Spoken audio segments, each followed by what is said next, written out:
ಈ ಒಂದು ಸುಂದರ ಅರ್ಥಪೂರ್ಣ ಕಾರ್ಯಕ್ರಮದ ವೇದಿಕೆಯಲ್ಲಿ ಆಸೀನರಾಗಿರುವಂಥ ಶ್ರೀಮತಿ ಪ್ರಿಯಾಂಕಾ ಉಪೇಂದ್ರ ಅವರೇ, ಶ್ರೀ ಉಪೇಂದ್ರ ಅವರೇ, ಶ್ರೀ ದೇವರಾಜ್ ಅವರೇ, ಶ್ರೀ ಗಣೇಶ್ ಅವರೇ, ಶ್ರೀ ಸೂರಪ್ಪ ಬಾಬು ಅವರೇ, ಶ್ರೀ ಕೆ ವೆಂಕಟೇಶ್ ಅವರೇ, ಶ್ರೀ ನಾಗಣ್ಣ, ಸಭೆಯಲ್ಲಿರುವಂಥ ಎಲ್ಲ ವಿಷ್ಣುವರ್ಧನ್ ಅಭಿಮಾನಿಗಳೇ, ವಿಷ್ಣುವರ್ಧನ್ನ ನೂರಾರು ಸಿನಿಮಾಗಳಲ್ಲಿ ಒಂದು ಸಿನಿಮಾವಾದಂಥ ಈ ಒಂದು ಕೋಟಿಗೊಬ್ಬ ಸಿನಿಮಾದ 25ನೇ ವರ್ಷದ ಈ ಒಂದು ಸಮಾರಂಭವನ್ನು ಆಯೋಜಿಸಿದಂಥ ಸೂರಪ್ಪ ಬಾಬು ಅವರಿಗೆ ನನ್ನ ಅಭಿನಂದನೆಗಳನ್ನು ಸಲ್ಲಿಸ್ತಾ ಇದ್ದೇನೆ. ವಿಷ್ಣುವರ್ಧನ್ ಅವರು ನಟಿಸಿದಂಥ ಈ ಒಂದು ಸಿನಿಮಾ ಬಹಳ ಜನಪ್ರಿಯವಾಗಿತ್ತು. ಆ ಹಿನ್ನೆಲೆಯಲ್ಲಿ ಈ ಸಿನಿಮಾದ ಹೊಸ ವರ್ಷನ್ಗಳನ್ನು ತಿರುಗ ತರ್ತಾ ಇದ್ದಾರೆ. ಅದು ಕೂಡ ಒರಿಜಿನಲ್ ಸಿನಿಮಾದಷ್ಟೇ ಫೇಮಸ್ ಆಗಲಿ ಅಂತ ನಾನು ಬೇಡ್ಕೊಳ್ತಾ ಇದ್ದೇನೆ. ಬಂಧುಗಳೇ, ಡಾಕ್ಟರ್ ವಿಷ್ಣುವರ್ಧನ್ ಅವರ ಪರಿಚಯ ನಾನು ಈ ಸಭೆಗೆ ಮಾಡಬೇಕಾಗಿಲ್ಲ. ಅದನ್ನು ಇಂಗ್ಲೀಷಲ್ಲಿ ಒಂದು ಗಾದೆ ಇದೆ, carrying coal to Newcastle. Newcastle ಅನ್ನೋ ಒಂದು ಜಾಗದಲ್ಲಿ ಬೇಕಾದಷ್ಟು ಕಲ್ಲಿದ್ದಲಿದೆ. ಆ ಊರಿಗೆ ಕಲ್ಲಿದ್ದಲನ್ನು ತೆಗೆದು ಹೋಗುವಂಥ ಅಗತ್ಯ ಇಲ್ಲ ಅಂತ ಗಾದೆ ಹೇಳ್ತದೆ. ಅದೇ ರೀತಿ ವಿಷ್ಣುವರ್ಧನ್ ಅವರ ಪರಿಚಯ ಮಾಡೋಕ್ಕೆ ಈ ಸಭೆಗೆ ಅಗತ್ಯವಿಲ್ಲ. ಯಾಕಂದರೆ ಪ್ರತಿಯೊಬ್ಬರು ಅವರ ಸಿನಿಮಾ ನೋಡಿ ಅವರ ಅಭಿಮಾನಿಗಳಾಗಿದ್ದಾರೆ. ನಾನು ಸಿನಿಮಾದ ಬಗ್ಗೆ ಹೆಚ್ಚು ಮಾತಾಡುವವನಲ್ಲ. ನಾನು ಹಲವಾರು ಹುದ್ದೆಯಲ್ಲಿ ಕೆಲಸ ಮಾಡಿದಂಥ ವ್ಯಕ್ತಿ. ಇವತ್ತು ವಿಷ್ಣುವರ್ಧನ್ ಅವರ ನೆನಪಿನಲ್ಲಿ ಒಂದು ಚಿಕ್ಕ ನನ್ನ ಜೀವನದ ವಿಚಾರವನ್ನು ನಿಮ್ಮ ಮುಂದೆ ಇಡಬಯಸ್ತೇನೆ. ನಾನು ಕರ್ನಾಟಕ ಲೋಕಾಯುಕ್ತಕ್ಕೆ ಬರುವವರೆಗೆ ಒಬ್ಬ ಕೂಪಮಂಡುಕನಾಗಿದ್ದೆ. ಸಮಾಜದಲ್ಲಿ ಆಗು ಹೋಗುವಂತಹ ಅನ್ಯಾಯದ ಬಗ್ಗೆ ನನಗೆ ಜಾಸ್ತಿ ಅರಿವಿರಲಿಲ್ಲ. ನಾನು ಸುಖವಾಗಿದ್ದೆ, ಎಲ್ಲರೂ ಸುಖವಾಗಿದ್ದರೆ ಅಂತ ತಿಳ್ಕೊಂಡಂಥ ವ್ಯಕ್ತಿ. ಲೋಕಾಯುಕ್ತಕ್ಕೆ ಬಂದ ನಂತರ ಭಾಳಷ್ಟು ಅನ್ಯಾಯವನ್ನು ಕಂಡೆ.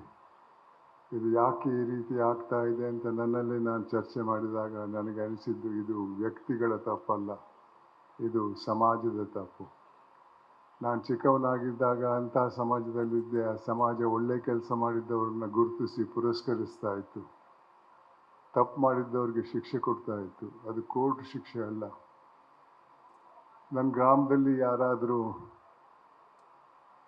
ತಪ್ಪು ಮಾಡಿದರೆ ಜೈಲಿಗೆ ಹೋಗಿದ್ರೆ ನನ್ನ ಪೋಷಕರು ಹೇಳ್ತಾ ಇದ್ರು, ಆ ಮನೆ ಹತ್ತಿರ ಹೋಗಬೇಡ ಅಂತ.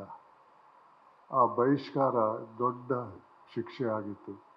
ಅದು ತಪ್ಪು ಮಾಡುವವನಿಗೆ ಮಾತ್ರ ಅಲ್ಲ, ಆತನ ಕುಟುಂಬದ ಸದಸ್ಯರಿಗೂ ಆಗ್ತಾ ಇತ್ತು. ಆ ಹಿನ್ನೆಲೆಯಲ್ಲಿ ಇವತ್ತಿನ ಪರಿಸ್ಥಿತಿ ಕಂಡ್ರೆ ಅದರಲ್ಲಿ ಭಾಳಷ್ಟು ಬದಲಾವಣೆ ಬಂದಿದೆ. ಇವತ್ತಿನ ಸಮಾಜ ಬರೀ ಶ್ರೀಮಂತಿಕೆ ಮತ್ತು ಅಧಿಕಾರವನ್ನು ಪೂಜಿಸುವಂತಹ ಸಮಾಜ. ಈ ಸಮಾಜದಲ್ಲಿ ಪ್ರಾಮಾಣಿಕರಿಗೆ ಬೆಲೆ ಇಲ್ಲ. ಇದೇ ರೀತಿ ನಾವು ಮುಂದುವರೆದರೆ, ಇದೇ ರೀತಿ ಸಮಾಜ ಮುಂದುವರೆದರೂ ಕೂಡ ನನ್ನ ಅನಿಸಿಕೆಯಲ್ಲಿ ಈ ದೇಶದಲ್ಲಿ ಭಾಳಷ್ಟು ಅನ್ಯಾಯ ಆಗಬಹುದು. ಆ ಹಿನ್ನೆಲೆಯಲ್ಲಿ ಇವತ್ತಿನ ಪರಿಸ್ಥಿತಿಯನ್ನು ಬದಲಾಯಿಸಬೇಕಾದ್ರೆ ನಮ್ಮಲ್ಲಿ ಎಲ್ಲರಲ್ಲೂ 2 ಮೌಲ್ಯಗಳ ಅಗತ್ಯ ಇದೆ. ಒಂದು ತೃಪ್ತಿ, ಇನ್ನೊಂದು ಮಾನವೀಯತೆ. ತೃಪ್ತಿ ಅಂದರೆ ಒಂದು ಹುದ್ದೆಗೆ ಬಂದು ಕೆಲಸ ಸಿಕ್ತು, ಇನ್ನೇನು ಬೇಡ ಸನ್ಯಾಸಿ ಆಗ್ತೇನೆ ಅಂತಲ್ಲ. ಎಲ್ಲರಲ್ಲೂ ಆಕಾಂಕ್ಷೆ ಇರಬೇಕು. ಆಕಾಂಕ್ಷೆ ಇದ್ದರೆ ಜೀವನ ಸಾರ್ಥಕವಾಗ್ತದೆ. ಆದರೆ ಆ ಆಕಾಂಕ್ಷೆಯನ್ನು ಪೂರೈಸುವ ದಾರಿ ಬಹಳ ಮುಖ್ಯವಾದದ್ದು. ಪ್ರಾಮಾಣಿಕತೆಯಿಂದ ಕಾನೂನು ಚೌಕಟ್ಟಲ್ಲಿ ಸಂಪತ್ತನ್ನು ಪಡೆದ್ರೆ ಏನೂ ತಪ್ಪಿಲ್ಲ. ಆದರೆ ಇನ್ನೊಬ್ಬನ ಜೇಬಿ ಕೈ ಹಾಕಿ, ಇನ್ನೊಬ್ಬನ ಹೊಟ್ಟೆ ಕಲ್ಲಾಕಿ ಸಂಪತ್ತನ್ನು ಪಡ್ಕೊಂಡ್ರೆ ಅದರಿಂದ ಎಂದೂ ಸಂತಸ ಬರಲ್ಲ, ನಿದ್ದೆ ಬರಲ್ಲ. ಅಂಥ ಪರಿಸ್ಥಿತಿಯಲ್ಲಿ ನಮ್ಮ ದೇಶ ಇವತ್ತಿದೆ. ಅದಕ್ಕೆ ಬದಲಾವಣೆ ಯಾರು ತರುವುದು? ನಾನು ಚಿಕ್ಕವನಾಗಿದ್ದಾಗ ನನ್ನ ಪೋಷಕರು ಹೇಳ್ತಾ ಇದ್ರು, ಇದು ಮಾಡು, ಇದು ಮಾಡಬೇಡ ಅಂತ. ತಪ್ಪು ಮಾಡಿದರೆ ಏಟು ತಿಂದದ್ದು ನೆನಪಿದೆ. ಶಾಲೆಗೆ ಹೋದಾಗ ನೀತಿ ಪಾಠ ಅಂತ ಒಂದು ಸಬ್ಜೆಕ್ಟ್ ಇತ್ತು, ಮಾರಲ್ ಸೈನ್ಸ್. ಇವತ್ತು ಪೋಷಕರು ಭಾಳಷ್ಟು ಜನ ಗಂಡ ಹೆಂಡತಿ ಇಬ್ಬರು ಕೆಲಸ ಮಾಡುವವರು. ಕೆಲಸ ಅಂದ್ರೇನು ಒಂದು ರೋಗ. ಅಲ್ಲಿ ಪ್ರಮೋಷನ್ ಆಗಬೇಕು, ದೊಡ್ಡ ಹುದ್ದೆಗೆ ಹೋಗಬೇಕು ಅಂತ ಮಕ್ಕಳ ಜೊತೆ ಸಂಪರ್ಕ ಭಾಳ ಕಮ್ಮಿ ಆಗಿದೆ. ಮಕ್ಕಳಿಗೆ ಒಂದು ಐಫೋನ್ ಕೊಟ್ಟಿರ್ತಾರೆ, ಐಫೋನಲ್ಲಿ ಯಾವ ಮೌಲ್ಯನೂ ಇಲ್ಲ. ಎಲ್ಲಿ ಕಲಿತಾರೆ ಮಕ್ಕಳು? ಅಂಥ ಸಮಾಜದಲ್ಲಿ ಇದ್ದೇವೆ ಬಂಧುಗಳೇ. ಈ ಸಮಾಜವನ್ನು ನಾವು ಬದಲಾಯಿಸದೇ ಇದ್ದರೆ ಮುಂದೆ ಭಾಳ ಕಷ್ಟ. ಬದಲಾಯಿಸಬೇಕಾದ್ರೆ ನಮ್ಮಲ್ಲಿ ನಾವು ತೃಪ್ತಿ ಅನ್ನೋ ಗುಣ ಅಳವಡಿಸಬೇಕು. ತೃಪ್ತಿ ಇದ್ದರೆ ಜೀವನ ಸಾರ್ಥಕ ಆಗ್ತದೆ. ಅದೇ ರೀತಿ ಇನ್ನೊಂದು ಮೌಲ್ಯದ ಅಗತ್ಯ ಇದೆ, ಅದು ಮಾನವೀಯತೆ. ನಾವು ಹುಟ್ಟುವಾಗ ಮಾನವರಾಗಿ ಹುಟ್ಟಲ್ಲ. ನಾವು ಹುಟ್ಟುವುದು ಹೋಮೋಸಿಪಿಯನ್ಸ್ ಅನ್ನೋ ಒಂದು ಗುಂಪಿಗೆ. ಅದಕ್ಕೂ ಮಾನವೀಯತೆಗೂ ಭಾಳ ವ್ಯತ್ಯಾಸ ಇದೆ. ನಮ್ಮ ಕವಿಗಳು ಬರೆದಿದ್ದಾರೆ, ಏನೇ ಆಗು ನಿನಗೆ ಬೇಕಾದವನಾಗು, ಆದರೆ ಮೊದಲು ಮಾನವನಾಗು ಅಂತಾರೆ.